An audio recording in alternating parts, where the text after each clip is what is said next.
What's up everyone and welcome back to the channel. Let's dive into our first news. Jiri Prochazka has hinted at a potential move to the middleweight division if his much-anticipated trilogy fight with Alex Pereira fails to come together. The Czech powerhouse is keeping his options open as the light heavyweight division remains uncertain. Prochazka last stepped into the octagon at UFC 320 in October 2025, where he delivered a spectacular third-round knockout win over Khalil Roundtree. That victory reignited talks of a third clash with Pereira, a fight many fans have been eagerly waiting for, however, with Pereira possibly eyeing a move up to the heavyweight division in search of another title. Prochazka is considering his next step carefully. In a recent interview with MMA journalist Patrick McCory, Jiri discussed the idea of dropping down to middleweight if the trilogy doesn't materialize. When asked how realistic the cut to 185 pounds would be, considering his size, Prochazka admitted it wouldn't be easy, but believes it's achievable. For me, to cut to 93 kilograms is not a problem, Jiri explained. I think going to 84 kilograms like middleweight would be really something, but I believe I can make it with my body because I know myself very well. His confidence reflects his disciplined mindset and deep understanding of his physical limits. Still, he emphasized that his main focus remains on completing unfinished business at light heavyweight. Prochazka made it clear that before making any drastic move, he wants to bring the light heavyweight title back to the Czech Republic. I really want to bring the title to my country first, he said. That's the goal that keeps me motivated. The rivalry between Prochazka and Pereira has become one of the most talked about storylines in the UFC, with their first two encounters delivering fireworks inside the octagon. If Pereira decides to move up to heavyweight, it could open the door for Jiri to make history by testing himself in a new division. For now, though, he's waiting for the UFC to make the next move, staying ready for whichever path unfolds. Whether the next chapter in his career happens at light heavyweight or middleweight, one thing is clear: Jiri Prochazka remains determined, driven, and ready to chase greatness once again. And before we continue, make sure to leave a like on the video and subscribe to help support the channel. Moving on to another news, Tom Aspinall's teammate Ilia suffered a shocking knockout loss in a bizarre turn of events that left fans stunned. The fight had already drawn attention before it even began, as Ilia had recently spoken about Aspinall's eye poke controversy, saying he didn't understand how such things happened and believed the punishment for them should be severe. Ironically, his own bout would end in a situation involving an eye poke. During his fight with Waldo Cortes Acosta, Ilia looked sharp early, landing clean punches and pressuring his opponent. At one point, the referee appeared to step in, seemingly signaling the end of the fight, leading Ilia to start celebrating what he thought was a first-round finish. However, confusion quickly took over when doctors entered the octagon to check on Cortes Acosta, who had been poked in the eye during the striking exchange. After a brief delay, Cortes Acosta decided to continue, showing real toughness despite the injury. Once the fight resumed, the momentum completely shifted. Just seconds later, Cortes Acosta landed a perfectly timed shot that sent Ilia crashing to the canvas, securing a stunning first-round knockout. The dramatic sequence left fans buzzing online, especially considering Ilia's earlier comments about eye pokes. What started as a confident performance turned into a sudden and painful lesson in how unpredictable MMA can be, reminding everyone that in this sport, anything can happen in an instant. Moving on to another news, Waldo Cortes Acosta made headlines after his recent victory when he decided to call out Tom Aspinall directly inside the octagon. The heavyweight fighter had just secured a stunning first-round knockout win over Ilia, who happens to be one of Aspinall's main training partners. But what happened after the fight quickly became the main story of the night. During his post-fight interview inside the cage, Cortes Acosta took aim at Aspinall in fiery fashion. He said, "My eye was like 20% vision, but I said I don't care. I wanted to keep fighting. Hey Aspinall, you saw that fight. I'm coming for you. Be ready, okay? I'm already ready." His passionate call-out immediately got fans talking, especially considering the ongoing conversations around Aspinall and the recent eye poke controversy that surrounded his last few fights. Later, during the post-fight press conference, Cortes Acosta was asked about his call-out and whether it was purely for attention or if it had a deeper reason. He explained that it was both about proving his toughness after fighting through an eye poke and sending a message to Aspinall because of their shared connection through Ilia. "It's for the hang, be a champion, and don't quit because of the eye poke," he said. "Also because he's the training partner of the guy I just knocked out. I did it with heart and knocked him out in the first round. So why not me and Tom Aspinall next?" He went on to emphasize that he's tired of hearing that Ilia is one of the best training partners Aspinall could have. Cortes Acosta confidently stated that if Aspinall truly believes he's the best in the division, then he should prove it by facing him next. The bold call-out instantly stirred interest among fans and analysts,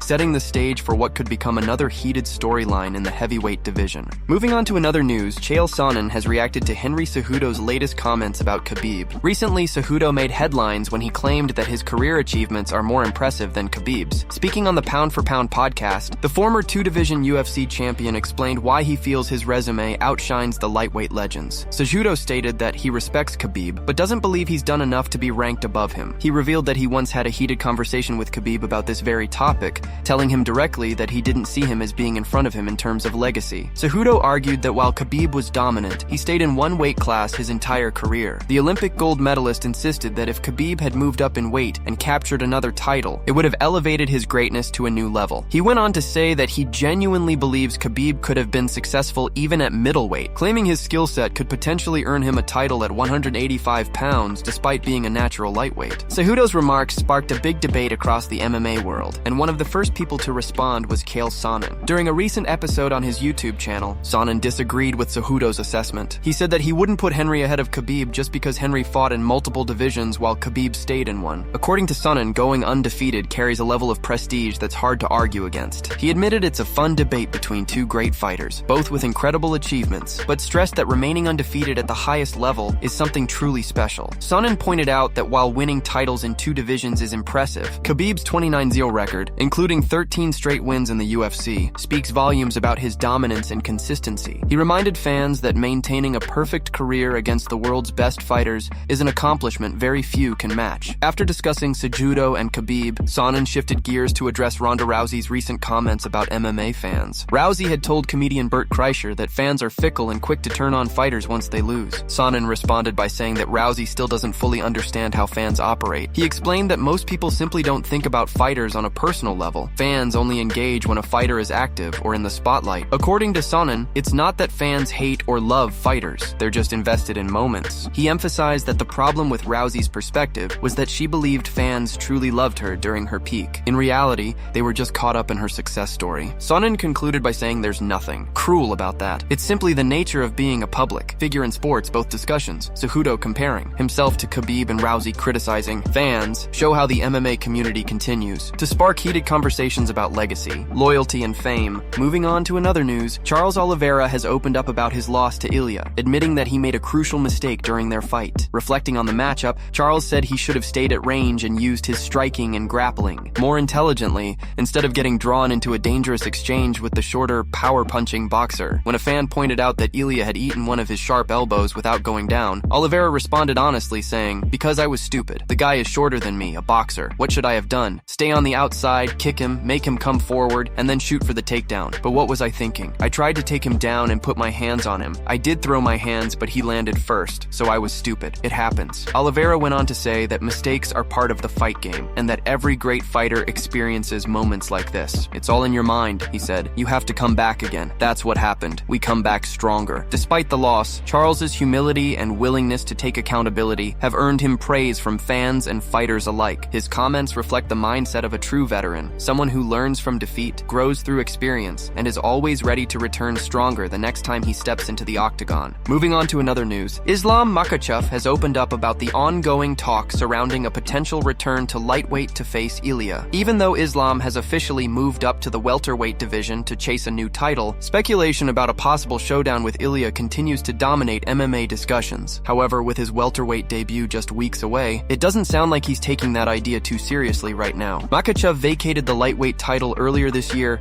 to focus on the welterweight belt. He's now set to make his debut in that division against the newly crowned champion JDM at UFC 322 on November 15th. Before Islam's move became official, there wasn't a single day that passed without fans wondering when the UFC would book him against Ilia. The anticipation for that fight has been massive, especially considering both fighters' dominance in their respective divisions. For a while, even after the announcement of his move to 170, Islam hinted that he might return to 155 someday to reclaim his old title. But recently, during an interview with Match TV, Islam addressed the rumors directly. When asked if he's still considering going back down to fight Ilia, he smiled and said, "I think so. It would be nice. The fans are interested and so am I. This fight is the main thing people are talking about." His comment immediately reignited the hype. The interviewer then pressed further, asking whether Islam's interest was driven by the fans or his own motivation to face Ilia personally. Islam laughed and said, "How could it be interesting for me? What will I gain by going down to 155 and beating Ilia? Win the belt again? I already have it. The fans are mostly interested in that fight. I'm not interested in cutting weight again to 155 and torturing myself. I'm happy fighting at 170, eating properly, enjoying my camp, and fighting without stress." His words made it clear that the Dagestani star is fully embracing his new home at welterweight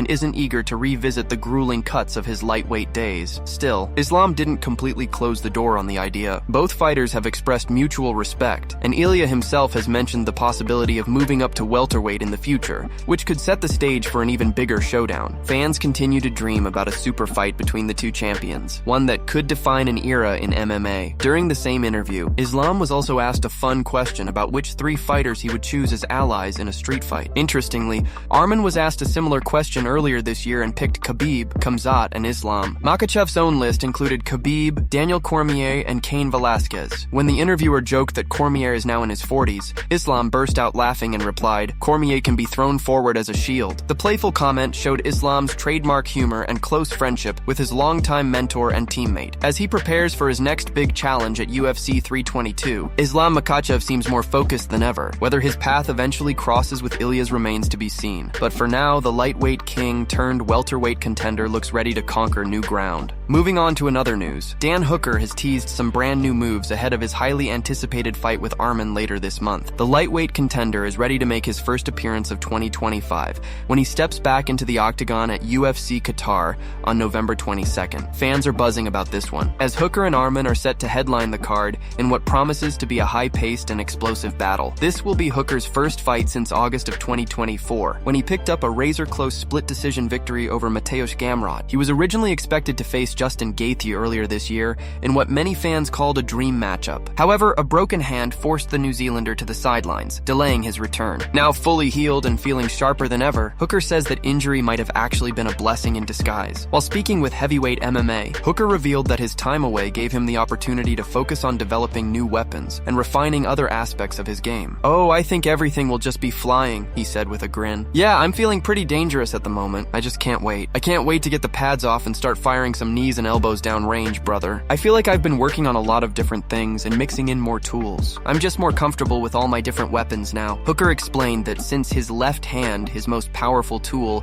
was out of action for a while, he had to rely on and improve his other striking options. "My left hook, which is my powerhouse, was out of action for a while," he continued. "So, it gave me a lot of time to work on a lot of other things I can crack people with. I'm excited to show that off for sure." The lightweight veteran's confidence has fans eager to see how his skill set matches up against Arman's relentless wrestling and pace. Many believe the key for Hooker will be whether he can keep the fight standing and land some of those newly sharpened strikes he's been working on. If his words are any indication, viewers might be in for a treat featuring some devastating flying knees, sharp elbows, and clever counters from the Hangman. As for Arman, the rising contender looks ready as ever. Recent footage surfaced online showing him in great shape and enjoying a hearty pre-camp meal ahead of his main event clash in Qatar. Both fighters appear fully prepared and motivated to make a statement. And with Hooker teasing new tricks and Arman continuing to evolve, this matchup is shaping up to be one of the most exciting lightweight showdowns of the year. Moving on to another news, Charles Oliveira has finally responded to the recent allegations made by Max Holloway regarding their previous fight. A few days ago, Holloway claimed that there was no real injury found for Charles after their bout, and that the doctors didn't discover anything unusual when he was released from medical evaluation. The statement quickly spread online, leading to speculation about what had really happened that night. Now, Oliveira has stepped forward to set the record straight. Speaking calmly and respectfully, he made it clear that the injury was real and that everyone close to the fight knows it. "Max is a guy I respect a lot," Charles said. "Based on my last fight with him, everyone knows I had an injury. He says I didn't, but I did have an injury, so it would certainly be a good reunion." The Brazilian lightweight added that there was never any bad blood between the two, and that he continues to admire Holloway for what he's accomplished inside the octagon. However, Oliveira made it known that if the opportunity for a rematch presents itself, he would gladly accept. It's clear that Charles feels confident about how the situation unfolded